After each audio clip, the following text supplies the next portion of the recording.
Please welcome to the stage General Manager Data Systems Group, Rohan Kumar. All right. Well, thank you. Before we get started, I just want to show of hands and maybe some screams for how many of you love SQL Server? Oh, great. Thank you.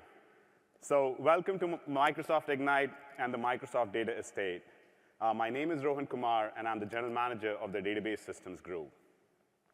You know, I'm guessing most of you are here today because you are the ones in charge of making magic happen in your organizations. Business owners come to you with creative ideas that they expect you to wave a magic wand over to bring to life. You got to where you are because you indeed have magic in you. You're pretty darn good, but deep down inside, you know what you can do is bounded by what your data estate can enable you to do. That's why I'm really excited to share with you some of the groundbreaking new investments that Microsoft is making in our data platform. With these strategic advancements, our hope is that we can help you unleash the power of your data and bring those creative ideas to life and break down the barriers that have held you back. I'm confident that you'll at least get a few more magic tricks after today's session that you can take back to your organizations and get those creative ideas to life. First things first, the world is changing. Let's talk about how that change is going to impact your business and you. You know, ever since the time of fire and wheel, technological advancements have largely driven changes in behavior and expectations. Disruptive innovation essentially not only changes the game, it also sometimes changes the very objective of the game that is being played. You know, all of us want to create disruption that creates new customer realities, new customer choice, new customer value, and also creating a distinct advantage for organizations. But to make this disruption happen, it is very important to really carefully look at the technology trends and figure out which technology trends do we really care about? Which ones do we invest in? Which ones do we take forward? At Microsoft, we've identified 3 technology trends that we believe will be the foundation of disruptions in the future. The first one is the astronomical explosion of data. By 2020, the amount of data, the total amount of data volume in the world is expected to exceed 44 zettabytes. Just think about that. That's 4 times the overall data volume, which is already going so fast today. Think about if you can harness the intelligence from this volume of data, how that could change the game for your business. The second trend, which is already extremely popular with a lot of enterprises like yourselves, is the adoption of the public cloud. 4 out of the 5 companies now invest in public cloud infrastructure over on-premises or private cloud infrastructure. Public cloud is critical if you want to handle the volumes of data that I just spoke about. Public cloud is important because it helps you invest in the future without anchoring you to the past. It essentially allows organizations to be nimble in the face of change.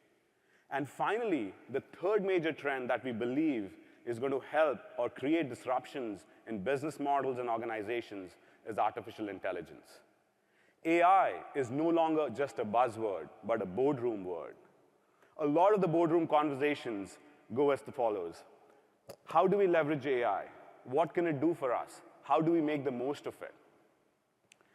AI is very critical because it is really how you're going to gain intelligence and make decisions based on all this volume of data that you've collected in your cloud environment.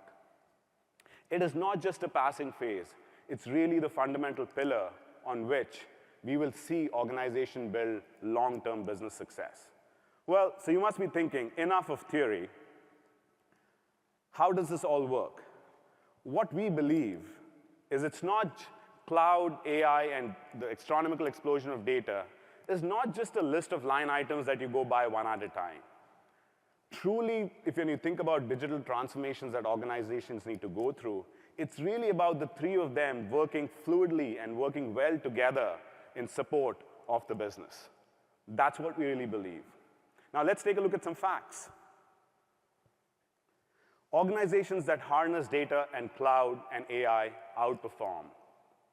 There was Keystone Research conducted a survey and some research, principal research, where they essentially found that companies and organizations like yourselves, which invest in their data platform, which significantly invest in their data platform and be at the cutting edge, vastly outperform companies which do not do that or are in the bottom quartile of their investments.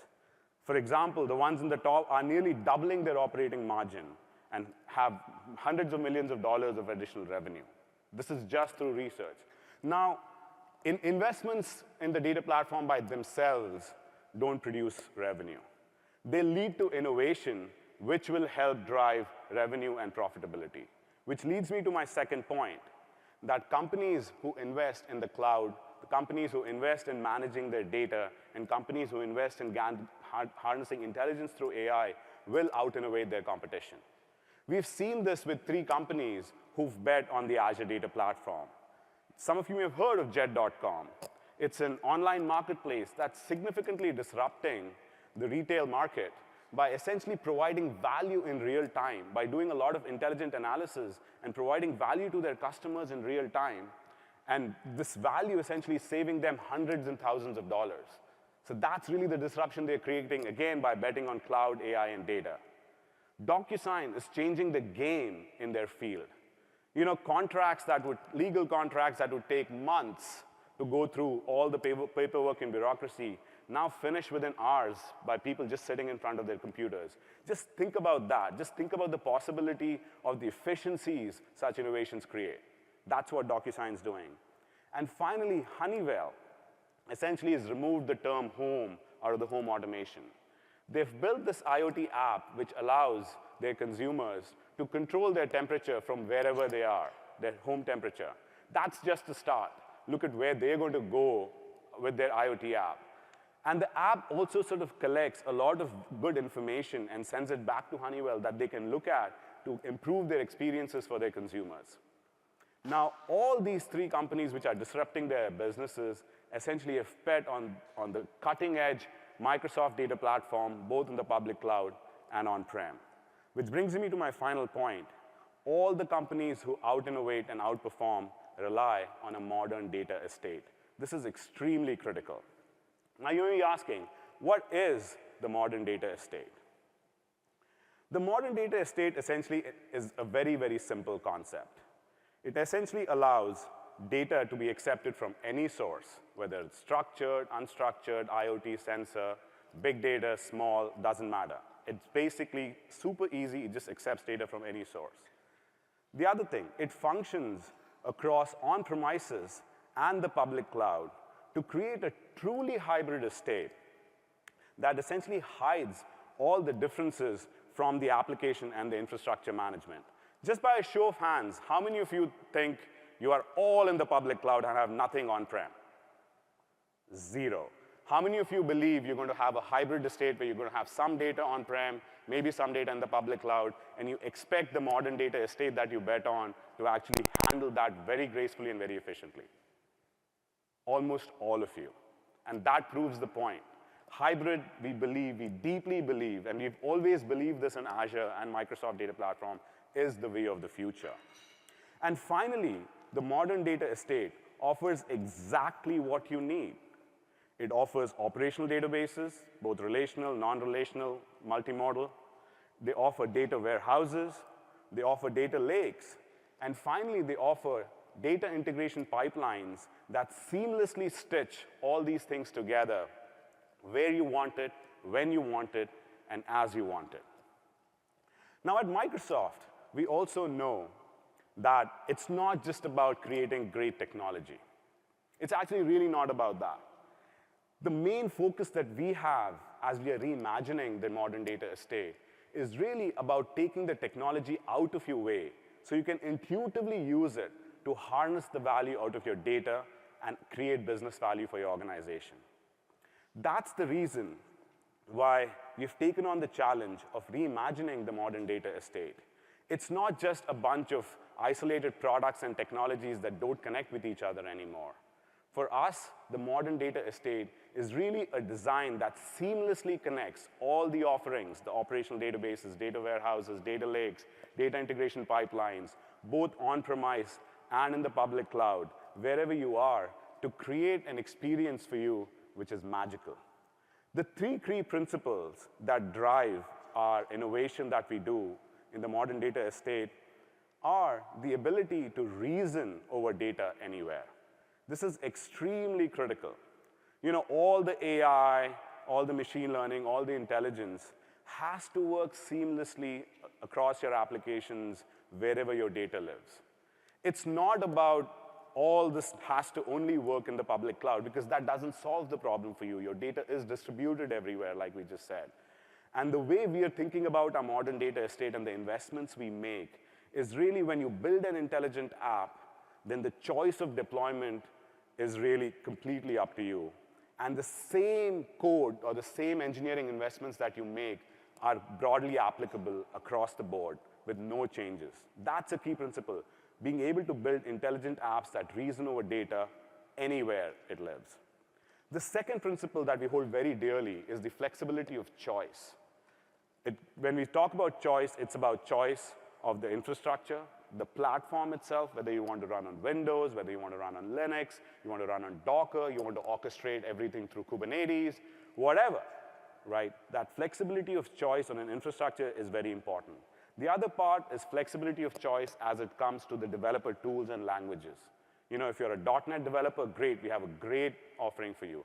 If you're a Java developer, if you're a Node developer, PHP, Ruby on Rails, we have made very strategic investments in all our client drivers, whether it's from Microsoft stack or outside of Microsoft, to work seamlessly against the products in our data estate. So that's a key principle. And finally, we want to be the industry leader in security and performance. We want to have the most secure data platform, both on-premises and in the public cloud, and the fastest data platform, because speeds and feeds, response times, latency, throughput, all these core primitives is something that's very, very important as you start building your applications. So those things is how we believe our modern data estate is going to get built and be differentiated. And we truly believe that these things essentially are helping us prepare the modern data estate for the next 15 to 20 years. Now, in the rest of the presentation, I'm going to walk through some of the new groundbreaking innovation that we've done and the announcements that we'd like to make across all our products and services. So let's get going.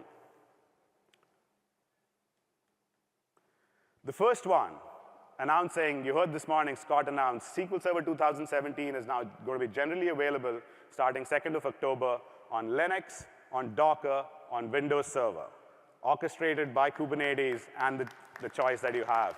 All right, a little bit more excitement over there. This is, can you imagine? SQL Server for 25 years has been a Windows-only database. You know, the feedback that we got from a lot of our customers is they love SQL, right?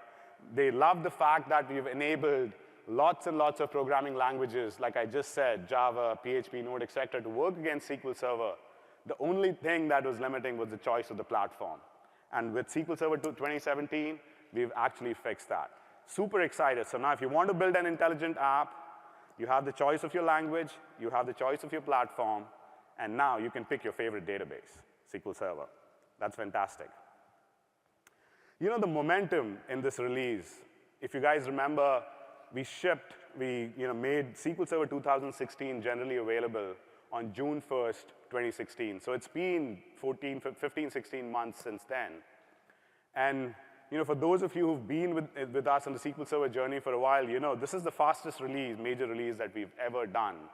To top that, actually having it on multi-platforms, we had to significantly redo our engineering systems, right? Going from just a single Windows platform to supporting multiple flavors of Linux. We support Red Hat, we support Ubuntu, we support SUSE, all of them, and containerized environments and all the goodness that comes with it. And the response we've seen, because we've made ourselves available from the Linux community, has been amazing. 2+ million Docker pulls. This by far, I've been with the SQL product line for several years now, and this has by far been the most heavily adopted preview releases in the history of SQL Server. With SQL Server 2016, we thought we broke significant ground by shipping monthly community technology previews. We did the same thing, but just the fact that we opened up so many new channels, the containerized environments drove a lot of adoption. So really, really excited about that. And even from some of our early adopters, and you'll hear from one of them shortly, the power of what they're able to do all the way from performance and scale and security, which was just the bread and butter of how SQL Server got built, but even in the CI/CD pipelines, how the game is being changed with SQL Server is fantastic to see. Now let's sort of, there's a lot of value in SQL Server 2017 just beyond the fact that it now is a multi-platform database. First of all, we've continued the tradition. With every release of SQL Server, we make significant investments to improve performance and scale as the hardware advances. And I'm super excited to announce that even with SQL Server 2017, based on industry standard benchmarks like TPCE, TPCH, we are the #1 database for operational workloads. We are the #1 database for data warehouse and analytic workloads. Basically, SQL Server is the fastest database on the planet, period. And this is not just us saying it. This is based on industry standard benchmarks. SQL Server 2017 is also the most secure database on the planet, right? Again, this is continuing the tradition of SQL Server where we take security, compliance, and privacy very, very seriously. According to the National Institutes of Standards and Technology, which tracks all the security vulnerabilities across various databases, you can see that in the graph here, we have the smallest number of vulnerabilities. Now, why is this important? Of course, every time you run into some security vulnerability, then there's a lot of effort that goes in, as you all know, in enterprises to go patch and make sure that that doesn't become into a crisis like we've seen recently. SQL Server 2017 now is the only commercial database that actually supports deep integration with artificial intelligence. What does that mean? We built this extensibility architecture with SQL Server 2016 that allowed us to host R, which is a very, very popular language for data scientists. There's another language, Python, which is equally popular among the data scientists, especially the ones that actually invest in deep learning. And we've made Python natively executable and hostable without moving the data outside of SQL Server. So that's great. The end-to-end mobile BI device on any device, the BI, tooling, et cetera, Power BI, now Power BI reports through reporting services, all's built in to the SQL Server license. And the cost differential, if you compare it to some of our competitors, is pretty astronomical. So that's great. And finally, with all this value, the key thing that actually we feel very, very excited about is the fact that we're giving you the platform of choice, the developer tools of choice, the administrative tools of choice. So great performance, fantastic security. We're innovating on the AI side by building that much, much closer to the platform to help you build intelligent applications.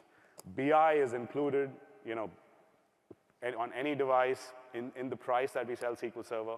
All this great value available across platforms, developer tools, and administrative tools of your choice. All of this great value at 1/10 of cost of Oracle. Just think about that. It's pretty amazing. All right, moving forward. So what are the specific new features that we've released in the data platform, SQL Server 2017? The first one is the support for graph data and queries. Now, there's a lot of data that's interconnected through foreign key relationships, as you already know. Sometimes it is really hard to build just a relational model that allows you to capture those deep insights.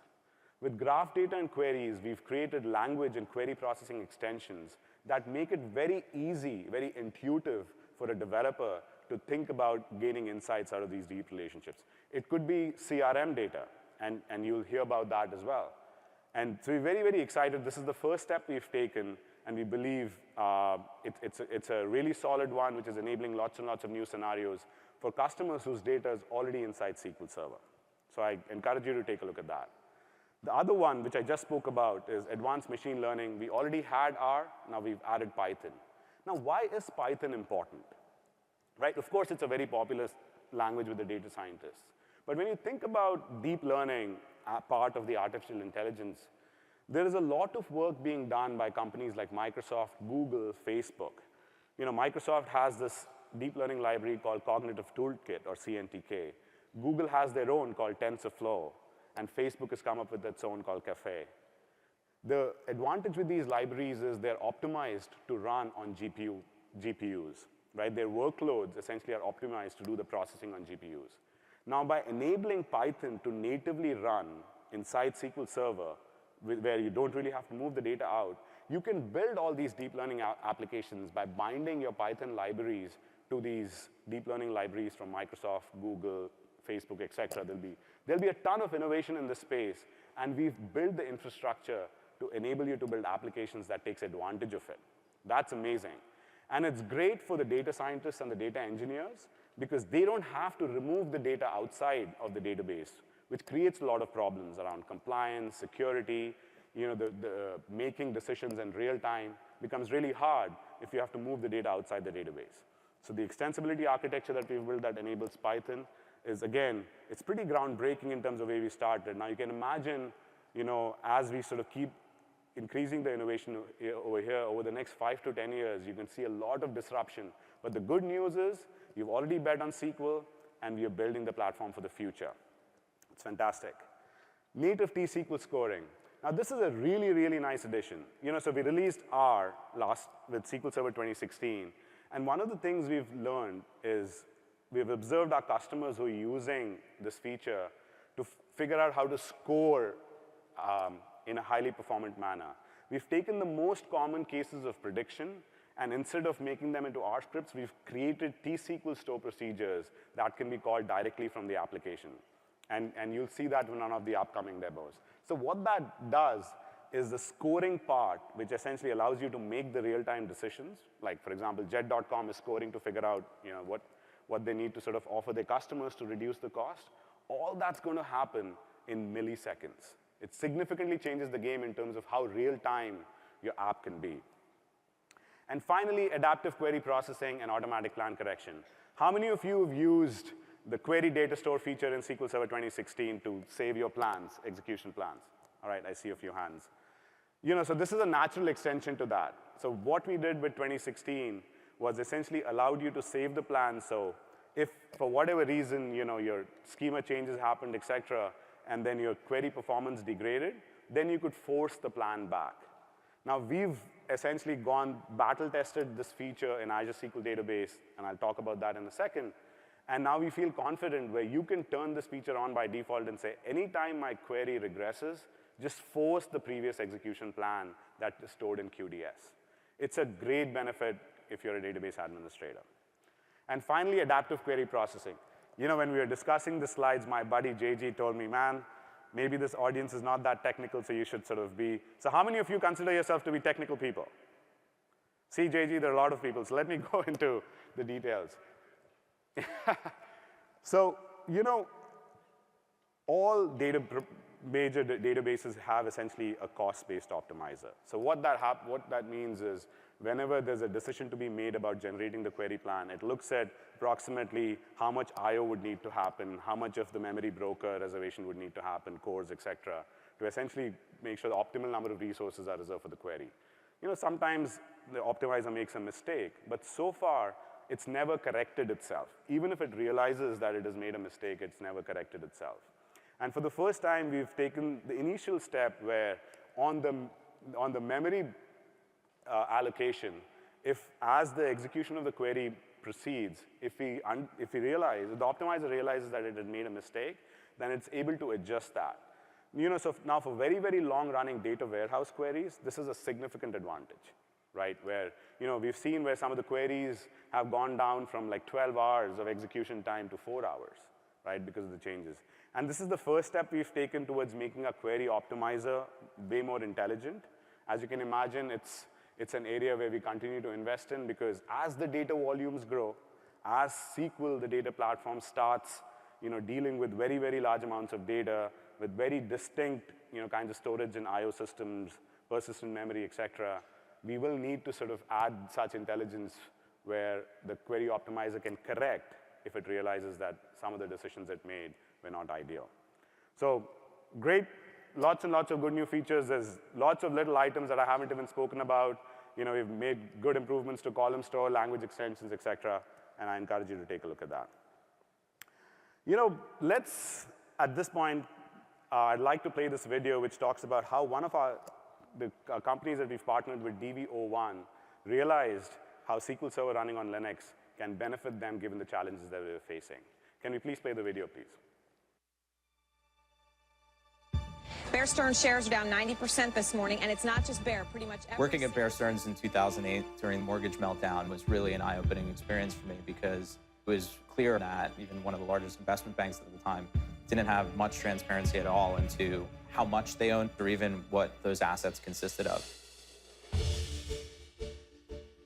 DVO1 brings institutional investors transparency into the consumer lending markets, handling everything from data normalization, data management, to reporting and analytics end to end. We started out small on AWS and RDS, and just like most startups, we ran into a lot of scaling challenges. Our move into SQL Server 2017 on Linux was a controversial one. Our engineers came from an open source background, and we're an open source shop. Switching to SQL Server was a game changer for us because the latency went from tens of seconds down to less than 1 or 2 seconds for most of our queries. Starting a company is tough. There's a million things that we have to worry about, but it's been really comforting to have Microsoft in our corner. There's many things that contributed to the financial crisis, but we definitely believe that lack of transparency for investors was a big one and a problem that we're tackling head on with DVO1.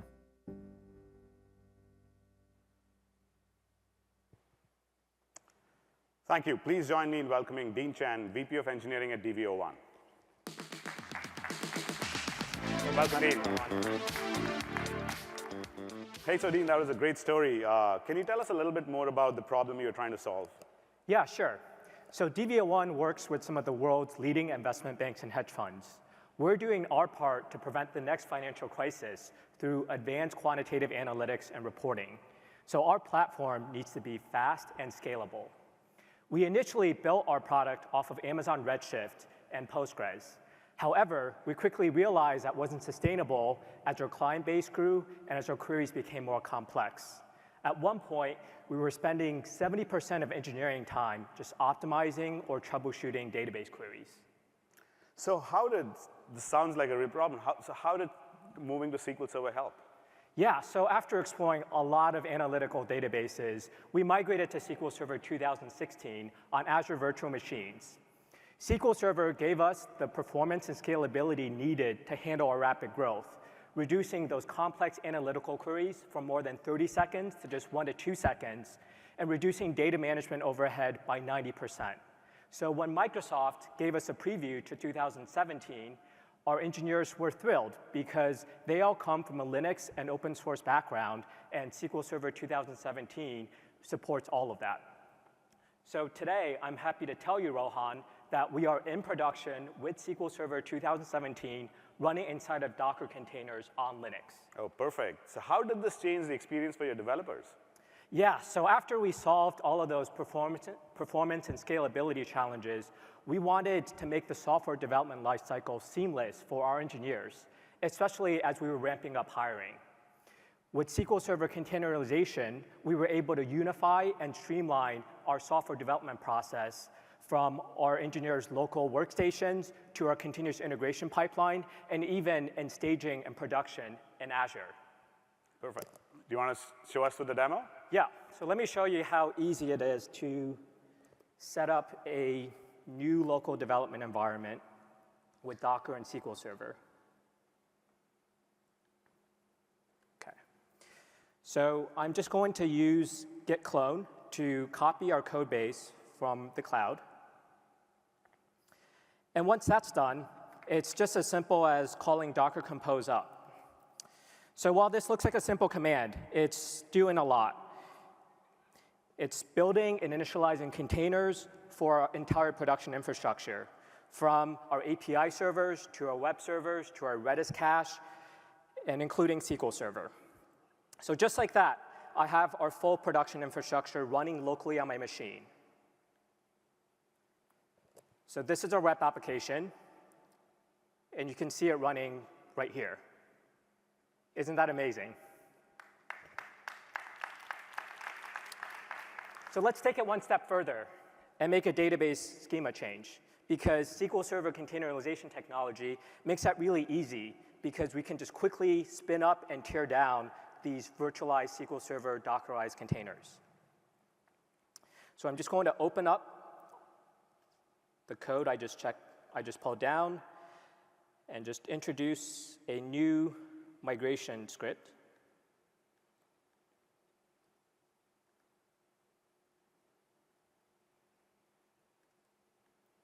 And we're just going to put an alter table command in, commit it,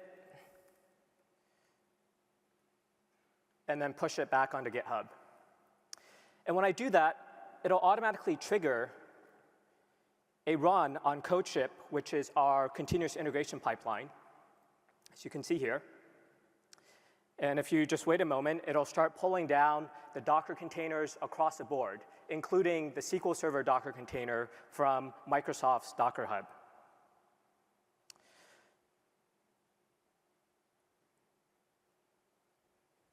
So containerization support in SQL Server makes it very easy for us to have a consistent application environment across all operating systems, Windows, Linux, and Mac, and throughout the software development cycle, from dev to test to prod, giving us full confidence to ship bug fixes and feature releases to production on a daily basis. Wow, fantastic.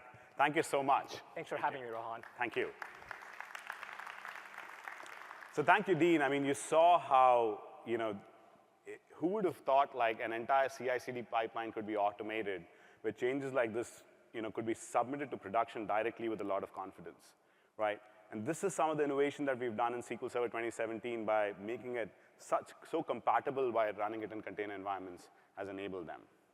So we're really excited to get this information to all of you. Our partners are very excited about the innovation that we're shipping as well. Especially as we've come to Linux, one of the partners we work very, very closely with is Red Hat. And I'm pleased to announce the special pricing, which is up to 30% discount for both SQL Server on Linux and for Red Hat Enterprise Linux, which you can sort of go and avail. So again, this is the momentum that's building up on the go-to-market side, which is pretty exciting to see.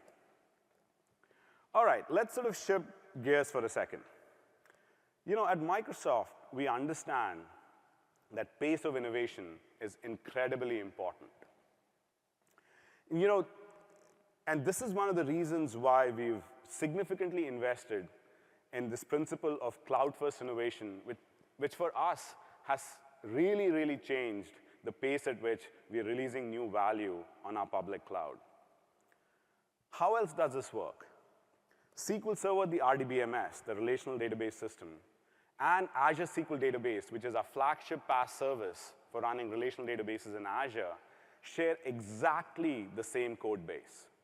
So all the innovation that you're seeing released in SQL Server 2017 has been available in Azure SQL Database for several months, in some cases more than a year now. Along with this, we get near real-time feedback from millions of databases that are managed by Azure SQL Database, which helps us anticipate the kind of innovation that we'd need to add for the next 6 months, year, 2 years, et cetera. We are able to work very, very closely with customers like yourselves to actually innovate at a much faster cadence than ever before. And the key to our engineering efficiency is the fact that SQL Server is exactly the same as Azure SQL Database. Now, why is this important? A significant portion of our customer base is going through some form of digital transformation. I'm sure many of you are having these discussions within your organizations as well. Broadly speaking, there are a couple of pieces of feedback that we've heard very, very consistently from when we have these discussions, when we sit down and have these discussions with customers. The first one is really about, look, hybrid is the way of the future. There's several of our customers who come and tell us, for certain kinds of data, we cannot be all in the public cloud, and that has to be on-prem. And that's absolutely fine with us. This is one of the reasons why we keep innovating in SQL Server, and we'll always continue to do so. The other feedback that we heard consistently from our customers is, man, this transformation is so hard. As you think about it'd be great if we had like tools, the platform capabilities that enable us to sort of modernize our platform to the cloud, to Azure SQL Database if I'm a SQL Server customer, in a much more easy and turnkey way. And to streamline this journey, to make it very easy and economical as you create plans in your own organizations, I'm happy to talk about 3 different investments we've made which help you along this journey. The first one is a new deployment model in Azure SQL Database called managed instance. This essentially is exactly the same as the SQL Server instance you run on-prem. There's absolutely no difference, right? So when it comes to migrating your agent jobs, when it comes to migrating your 3-part name queries, et cetera, where you had some challenges in the past with Azure SQL Database, all of those have been addressed. And some of the early feedback that we've received from some customers, and you'll hear from one of them shortly, has been pretty amazing. The other area we are investing in is the service for database migrations. So you have managed instance, which gives you complete compatibility, and then you have the database migration service, which tries its best to essentially automate a lot of the processes when it comes to assessment, migrations, et cetera. There are multiple steps involved. Now, of course, migrations are hard. The service is not magical where it can just make everything turnkey, but it tries its best to make that entire journey of modernizing and migration, lift and shift in certain cases, as open, transparent, and easy as it can. And on the business side, I'm excited to announce this offer called Azure Hybrid Benefit for SQL Server. So if you're an existing customer with software assurance, you get a pretty significant discount on your SQL IP when you move to Azure SQL Database. I also want to mention that in MSIT and several organizations, more than half their applications are already migrated to, of the ones that they were trying to migrate, have already migrated to Azure SQL Database. It's already a great platform today. With managed instance and database migration service, we are removing the hurdles for all complex migrations that we've heard. And with Azure Hybrid Benefit for SQL Server, in our humble opinion, it's an absolute no-brainer. If you love SQL Server, if you're an existing SQL Server customer who's thinking about modernizing their applications as a part of the digital transformation, there is really only one choice that makes sense. It is Azure SQL Database. Now, this is, of course, what we believe. Let me invite Chris Mitchell, the Vice President of Engineering of Caradigm, which is a GE healthcare company, to come and talk about their experience as they're migrating to managed instance and the database migration service. Dean, Chris. Good to be here, Rohan. Welcome. Thank you. So Chris, tell us a little bit about your business and what do you do? Yeah, so Caradigm was founded as a joint venture between GE and Microsoft, and now we're a GE healthcare company. We build global enterprise healthcare applications in population health management, data analytics, data warehousing, and identity and access management. I'm proud to announce that Frost & Sullivan recently announced us as their Product Leadership Award winner in care management. Our applications serve over 200 customers, 1,500 hospitals, 1 million end users, and 237 million patients. Our databases range in size up to 10 terabytes and can have up to 20 databases per customer. At the end of the day, our platform collects data from multiple sources, it aggregates it and normalizes it, and makes it available to the customer through integrated healthcare and analytics and care management applications. So how's the experience been like? As you're modernizing, tell us the problems you're trying to solve. Yeah, so being in a private cloud, it comes with a lot of challenges. First and foremost is cost. We have high capital expenditures, and getting that cost number down per customer is really hard. I get these massive invoices that come and look at things like my square footage in my cages and the amounts of kilowatts per hour that I'm using. And drilling those things down into one particular customer and understanding how I can tweak those in order to better margins on those customers is a big challenge. Also, it's hard to identify all the costs that go in there. I get really infrequent invoices for things like maintenance and support and stuff like that. They just don't happen that often. Or when I have to try to refresh my environments and figure out when to buy new hardware to put the old end-of-life hardware out of service, it's a challenge. Environment management and utilization is another big challenge. So I've got to make sure that I have capacity for my test environments, my dev environments, my pre-production environments, my production environments, and my hot swap disaster recovery environments. Most of those environments are unused a majority of the time. It's just hardware sitting there unutilized. The administrative load on my DBAs and my DevOps team is really high. They've got to manage all those environments, they've got to monitor them, they've got to patch them, they've got to upgrade them whenever we want new features. It's work time that they should be doing a lot better stuff, right? And then scaling up or down really comes at a high cost. I like to think of it like I've bought an airplane and it's always running not at full capacity. When I finally get there to full capacity, I have to buy a whole nother airplane and then load balance those customers between the environments. So, wow, that seems like a huge set of issues to deal with.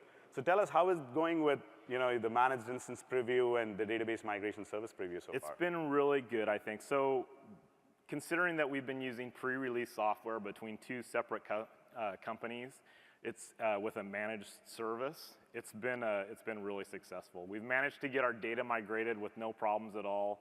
We noticed no data loss. The visibility of cost granularity, we've come up with a solution for that where we can have every customer in its own subscription and we can tell exactly which levers we can twist. If we have really important customers, we can put higher profile environments for them. Our environment utilization problem goes away. Now I just spin up environments when I need them. It also helps with testing because I can just clone my production environment and now I know it's an exact replication of what I'm pushing into. Or I can even just make that new environment my new production environment and turn the old one off.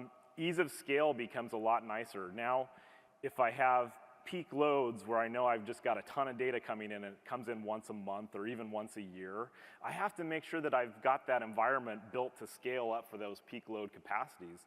Now with the managed instance, I can just scale up that instance as I need it. I don't have to do it ahead of time and not utilize that capacity. Because it's a managed instance and a PaaS offering, it takes a lot of that load off my DBAs and the engineering team that are managing those environments today. It feels just like their local SQL. They're able to use the same tools that they're used to. They've had no problem ramping up at all.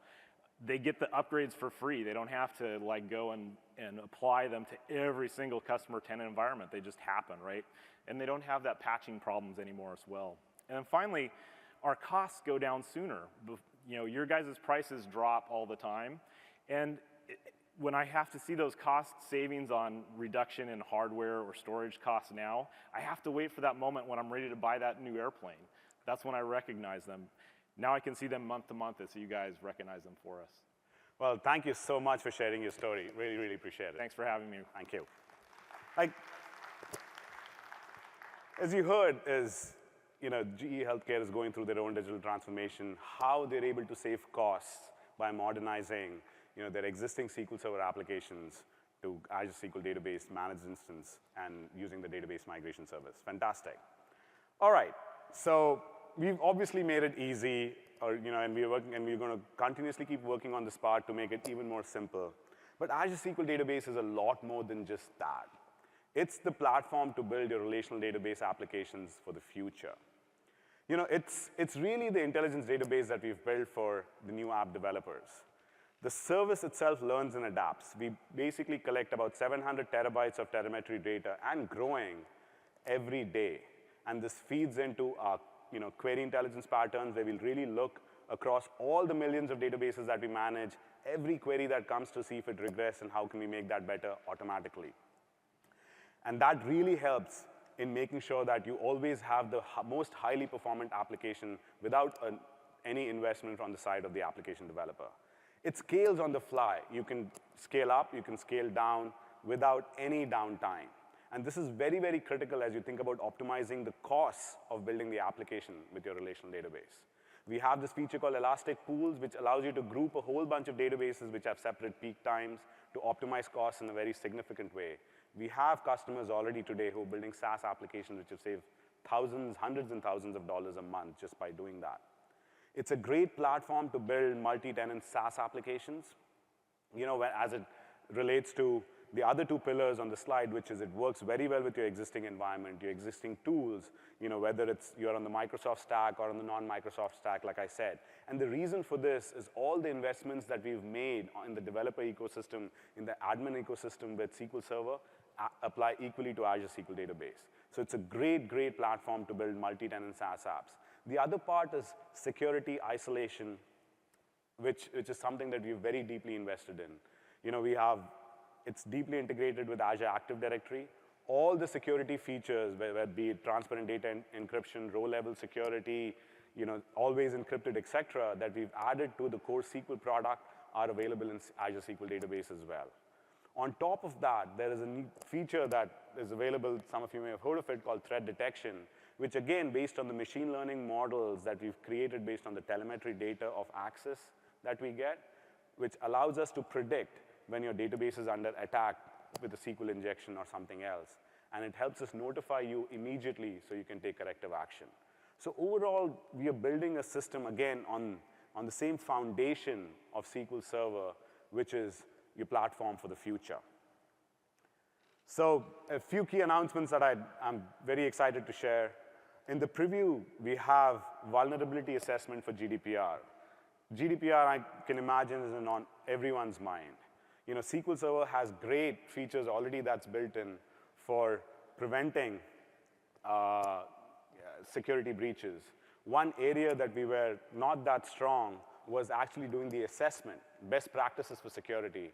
And now we actually have an assessment tool that we've released. It works both with SQL Server and Azure SQL Database. Intelligent insights into performance. So we have integration that we've built with OMS, where you can now look, and based on the data that we collect, we are able to provide very, very precise and deep insights into performance regressions that you can manage very carefully. I already spoke about support for graph data that came into SQL 17. Again, that capability of feature has been available in Azure SQL Database for several months now. Adaptive query processing, again, the benefits in SQL 17 available in Azure SQL Database. And finally, we've invested very heavily in native scoring that I'd spoken about earlier, and integration with Azure Machine Learning, which has been pretty impressive to see.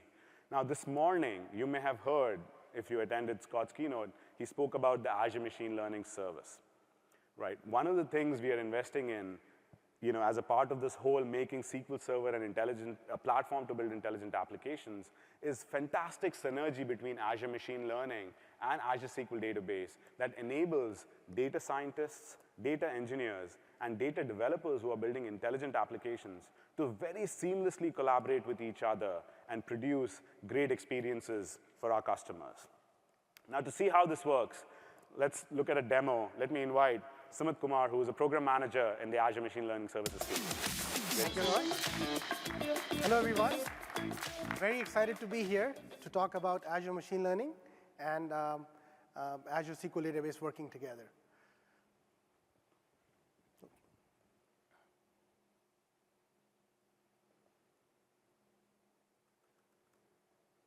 Right. All right, good. You remembered your password. That's great. So in this demo, I will train a predictive model in Azure Machine Learning Workbench. And then right from that environment, I will deploy the model in Azure SQL Database. And then I'll show an intelligent application that leverages that model to make a prediction on new data in real time. So to set context, here's the scenario. I am an intake nurse in the emergency department of an hospital. I'm looking at the queue of patients that have gone through the triage and need to be admitted. So on top of the queue, I have this patient, Anthony, and as soon as I hit the admit patient button, the machine learning model ran in the background and was able to reason over this data in real time, almost instantaneously, and it came back with the information that this person is likely to stay for 4 days. So now, equipped with that knowledge and the specific needs of this patient, I can make a more informed decision about which kind of bed and what to assign to this person and what staff do I need to assign to this. So now, let's take a look at how the model was actually built and operationalized. So this is the brand new Azure Machine Learning Workbench. And I, as the data scientist, am working in my familiar favorite tool, Jupyter Notebooks. And I'm writing Python code to do my regular stuff that I do, data processing, feature engineering. And then I train a model using random forest. And I leverage other functionality of Azure Machine Learning, like experimentation support and model management, et cetera, to iterate over my models. And when I'm happy with the quality of model and I'm ready to put this in production, all that I need to do is to execute a few lines of code right from my environment. And then this model gets written to this Azure SQL database. So that makes it very simple, very easy for me to collaborate with my data engineer and developer colleagues to build systems of intelligence. So now let's take a look at what's happening in the developer side. So this is the JavaScript code for the app, and I am in my IDE, Visual Studio Code, and I'm connecting to the same database. And I am making a stored procedure call, like I always do, to connect to databases. I don't have to pick up any new skills or learn any new thing, and yet I'm able to get the intelligence in my application. The only difference is that intelligence is built into the database. And just by connecting to that database, I'm getting the smarts from that model and making my application smarter. So now let's take a look at the tool that all of you use on a daily basis, SQL Server Management Studio. So this is the model that I just wrote from Azure Machine Learning Workbench. Note that I am not making any changes to the model. The model as is written from Azure Machine Learning Workbench is being used here. So as the data scientists iterate over model and they have new data and improve the model, I, as the application developer, the data engineer, am able to instantly take advantage of that new model. So this is the stored procedure that is actually used by the application to make the predictions. So here in this line, I'm just loading the model that was stored in a table. And this is the query in which I'm getting the new data for the patient from the application.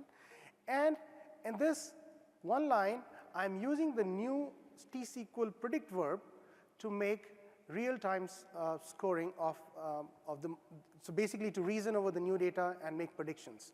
This verb, T-SQL verb, takes the model and the new data and then makes predictions and passes the score back to the application. So because it is built natively into SQL Server, it is Azure SQL database, it is blazingly fast.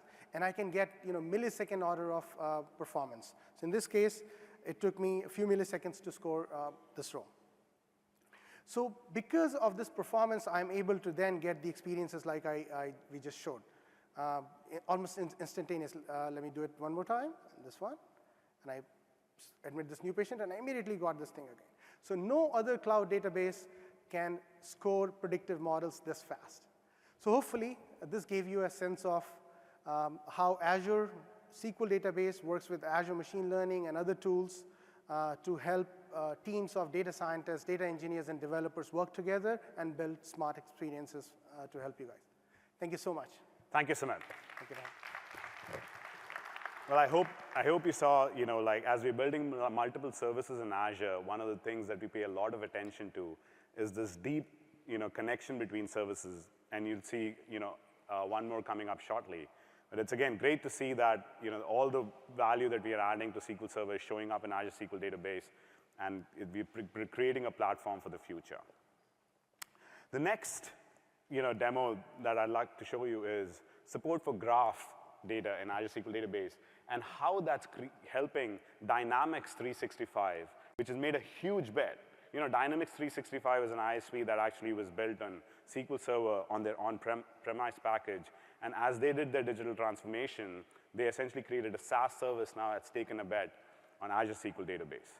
And there was one key business scenario that they were trying to solve which wasn't possible before we had graph data support. So let me invite Kishan, who is the principal program manager in the Dynamics team, to come and tell us about how graph is helping them. Thank you for having me over, Rohan. How are you doing? Good. So tell me a little bit about, about Dynamics CRM and the business you guys are in. Thank you. Thanks again for having us over. Dynamics 365 customer engagement apps are essentially the core apps that we have more than 45,000 customers worldwide across different customer sizes.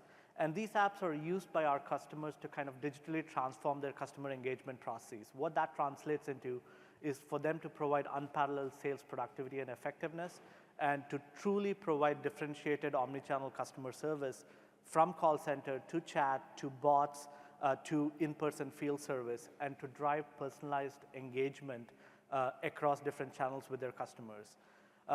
We have, as you mentioned, taken on a fairly large and a strategic project, and that was to drive us from transforming ourselves, moving from SQL Server that was hosted and run in our data centers to Azure SQL DB. That's, of course, the service that you have. And there were multiple reasons for that, but the key kind of driver for us is we wanted to be out of the business of managing the infrastructure and be in the business of really helping our customers solve their business problems and providing the right capabilities. Of course, we're looking for other benefits as well, such as great performance, really snapping onto your very, very quick innovations. But the key, as I said, is to really move away from the infrastructure. So how does the graph support in Azure SQL Database help you? Yeah, great question. And one of the things that I mentioned earlier was really about this idea that we needed to do to provide very personalized engagement. And in order for us to do very personalized engagement, what we needed to do was to provide capabilities to our users, to make it very easy to segment their customers into different cohorts. And this segmentation was carried out based on the demographic or firmographic data. So that would include age, location, or would include things like size of the businesses if you're in a business scenario, or it would include behavioral data. This was a large amount of data that we needed to reason over to provide these capabilities. So that's why we use SQL Graph to have a really visual, easy to use, and a highly performant solution. So let me actually show that to you in action. So let's quickly switch to that. That's great. So what I'm quickly showing here is our segmentation solution. So let's tee it up a little bit. What we are looking at is a financial services scenario. And in the financial services, the customers, the banks or the financial services companies are typically trying to increase what they call the share of the wallet. So if you have customers, you want to sell more products to them so that they're more sticky with you. So typically what we are trying to do here is for a financial services company to target the right people. So the starting point of that is essentially looking at a segment where you have people already with a fairly high home loan balance. That's usually a sign of somebody being sticky, so potentially a very good target customer to go after to provide more additional offers. So what I want to do here is I want to run a typical marketing type offer for these, and I want to add them to a campaign, but I want to target a specific state so that I run a pilot and see how this works. So in order to do that, let me actually take all the people who have a home loan and also find out people who are essentially in the state of Florida. What you can see here is where we've used the graph in a very innovative way to essentially look at all of the relationships that we have, whether that's the customer, which branches he or she banks in, what products did he or she buy, what cases, and these are all essentially derived based on the business that's needed. A branch is something which is specific to a financial services company. If you went to a different industry, you might not have this. Now, at each point of time, I can go in. I can actually look at the data here. What are the different attributes I can query on? So let me actually go into the customer, and let me actually add an expression to say, hey, you know what? Let's go and find all folks in Florida. And as simple as that, the business user adds this, and you can actually see that I have a combination. Now, perhaps I actually want to remove a few people because I want to also create a control group. And what I want to do here is I want to remove all folks who branch, let's say, in the city of Tampa. And that's as simple as that. Maybe I need to spell it right. And quickly, you can see that I've built out this ability to kind of go build out this intersection. Now, I can look at these expressions in a designer, or I can look at the query. But the key thing here is we provided very easy-to-use capabilities for a business user to reason over their data. In addition to the segmentation itself, The other problem that a lot of our customers are trying to solve is to have this through Customer 360 view. And that's really a Customer 360 based on data that's in a CRM system or a customer engagement system, as well as in other systems. So in a financial services company, I'm looking at my deposits or withdrawals. So these are typically coming from a banking system. I'm looking at kind of how my performance is and my entire journey of deposits, withdrawals, et cetera, and even including calls, which are things that are tracked in a different system. And this is really differentiated that we provided with the customer insights. Even here, we have a very nice visual interface through which I can see the relationships between this customer and the other branches and the cases and which segments I belong to. All of this really helps me drive a full view of the customer, something that I did not have before. And as I said, we picked SQL GraphDB because it provided us this very visual way of doing it in a very performant manner. Well, thank you so much. Thank you, Rohan. Thank you. Thank you. So I hope that sort of gave you a sense of how Graph is enabling newer scenarios with Azure SQL Database. You know, one of the things is our commitment to choice. While we all love and desire SQL Server, we also know that there are several of our customers who've chosen other databases, MySQL and PostgreSQL in particular. And you know, from the choice point of view, as we think about that as a very key principle, we will do a great job in Azure to provide the best experience for our customers who rely on these databases as well. So it's, you know, we recently released these services in preview at Build. Today we are announcing the availability of the standard tier in preview worldwide. So please go and try it out. The initial feedback has been amazing. The foundation of these services is the same one on which Azure SQL Database was built. So all the good features like high availability, disaster recovery, security, intelligence, et cetera, are available. Some of them right now and some of them in the future in these two services as well. Very, very excited about that, you know, to sort of just take all the benefits that we are adding and extending it to other database platforms as well. Right, so we spoke about choice. The other big area, you know, when we have discussions with our customers is many of them are global organizations, and they want to build apps that their customers and their employees can access globally.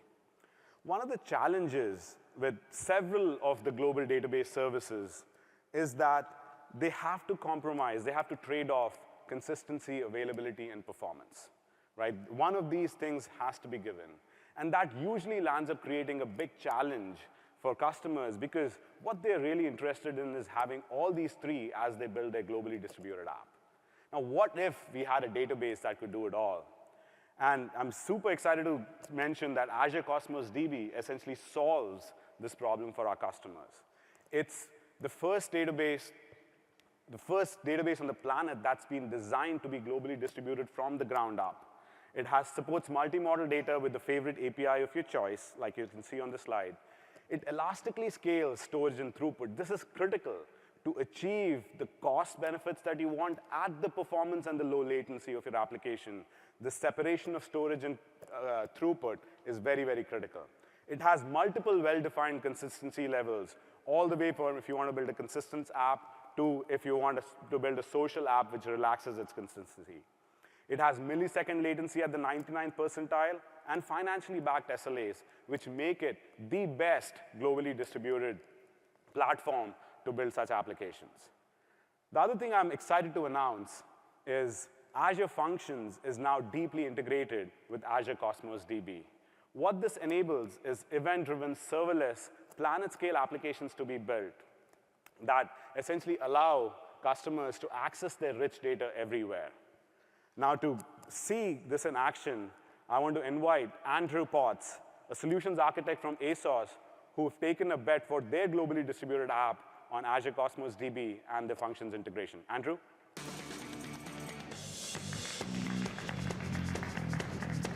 Hi, Good to meet you. So, Andrew, tell us a little bit about ASOS and what business are you in? So first of all, thanks for inviting me. It's a real privilege to be here. ASOS is a fashion company, and we're a company with a mission to be the #1 fashion destination for 20-somethings. We're online only. We have no physical stores, so we engage our customers through our website, our mobile apps, and our social media. But we're also a company that works at great scale. We deliver to nearly every country in the world, over 200 countries. We currently have 85,000 products on our site. And typically, we're adding and moving 4,000 products a week. We have 15 million active customers, and we typically would get 100 million page requests a day. I work in the order management team. It's our responsibility to manage your order from booking it all the way through to dispatch to your door, and we also deal with the returns process. Last year, Black Friday, Cyber Weekend, a very busy time for us. We were processing 1 million orders every day, and we had 33 orders a second at one point through our services. So we operate at real scale, and the numbers are only going to get bigger this year. The challenges we have are that we're a global retailer, so we need to provide global scale and global consistency for our customers. So irrespective of whether you live in Australia or the US or the UK and Europe, you should get the same performance every time. Wow, that sounds like a pretty big growth rate and a huge problem. So how does Cosmos DB and Azure Functions help you solve this? Well, starting with Cosmos DB, all of our previous architecture was based on a private data center. So it was all IaaS. So the first thing we wanted to do was move to a PaaS solution. So all of that software updates, disk monitoring, SAN upgrades, all these things were taken away from us. So Cosmos DB as a document database did that for us. But there are other benefits to Cosmos DB that really suit ASOS as well. It provides global distribution, so going back to our customers and making sure we give them the best performance, we can provision a Cosmos DB in all the regions around the world, so we give them that real closeness. And I think you can see that on our diagram up on the screen. We can tune the consistency and the performance. There's always a sort of a trade-off between consistency and performance. With Cosmos DB, you can choose what suits you best for the scenarios that you have. Another important factor is the provisioning model. We pay for Cosmos DB on the RUs, the request units. That means we can predict what our performance load will be. We know when it comes up to peak, we can scale that up. When peak's done, we can scale that down. So we only pay for what we need. And for me, one of the big things when we were looking at Cosmos DB, the real game changer was the change feed. We build a reactive microservices architecture. We have lots of services listening to business events and being triggered from them, doing bits of work. With the change feed, we can subscribe to these events and we can pull off and do some work. It makes our life really easy. And finally, the announcement this week about Azure Functions is really good news. Even with the change feed, it does a lot of work for us, but we still have to worry about checkpointing where we are in the event stream. We have to worry about how many instances we've got. All of this goes away with Azure Functions. All we're concerned about is writing a bit of code that does our business logic. We don't need to worry about all these other concerns. It makes our job really easy. Perfect. Do you want to show us a quick demo? Yeah, if you don't mind, I've got a little demo. It's a very simple demo I'd like to show you. Just showing you the change feed in action. So what we have is we're simulating orders coming into our system. So if you're on your mobile device and you're submitting your return, it hits our API, we save it straight into Cosmos DB. This code here is showing you how the change feed works with Cosmos DB. So as we're booking these return requests into the system, the change feed within Cosmos DB, within Azure Functions, will be listening to a change of documents. So we write our events as documents. This is going to trigger every time it sees a change to that Cosmos DB that we're monitoring. And all we're going to do is pull out the information and save the information as a new event into a different database. So I've got a client here. It's a simple console client, and I'm going to use it to submit a load of requests. So I'll fire off 100 requests there. That's the equivalent of 100 people requesting a return. And if we come down here, you can see immediately that the Azure Functions picked up this change to the collection it's monitoring, and it's processing those returns. So it's a very simple example.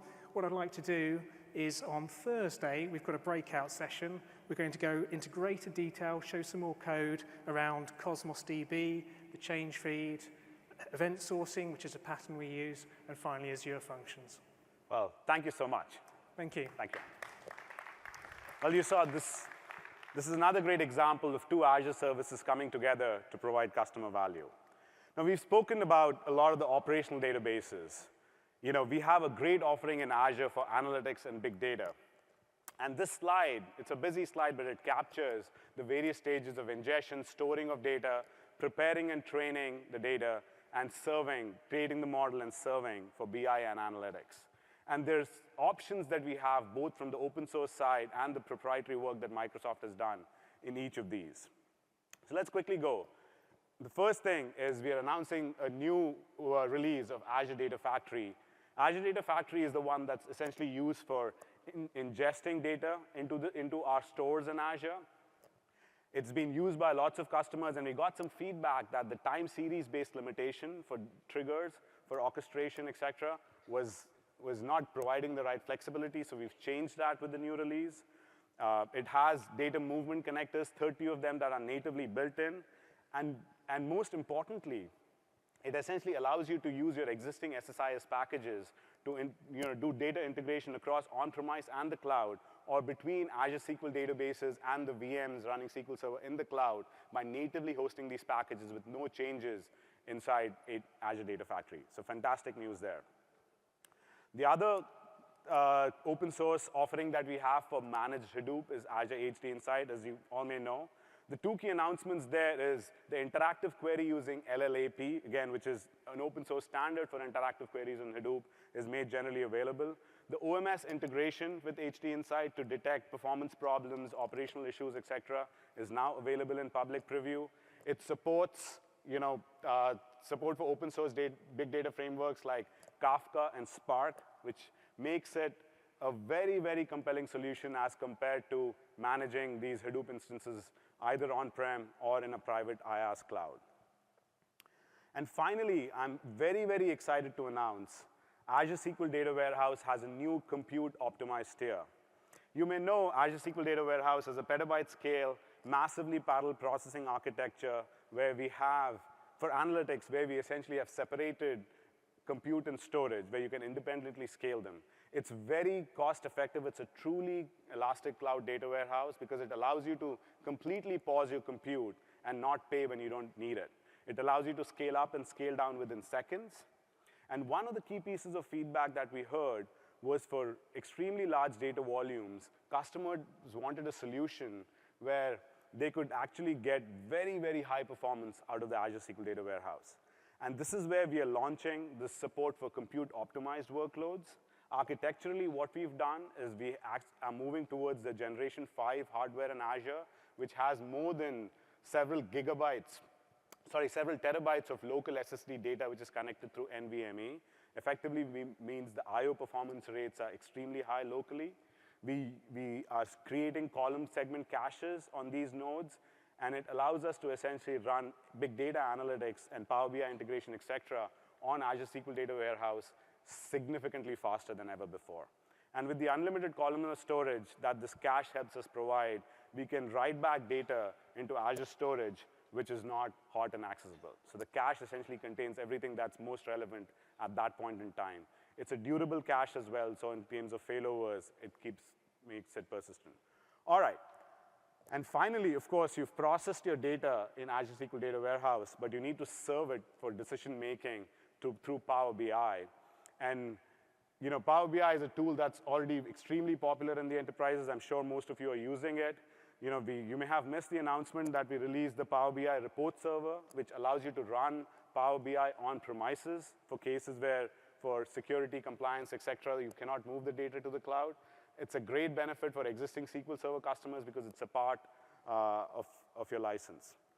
And finally, let me invite Nishant to sort of come up on stage and do a demo that puts all of these things together, the entire big data analytics pipeline to create customer value. Nishant?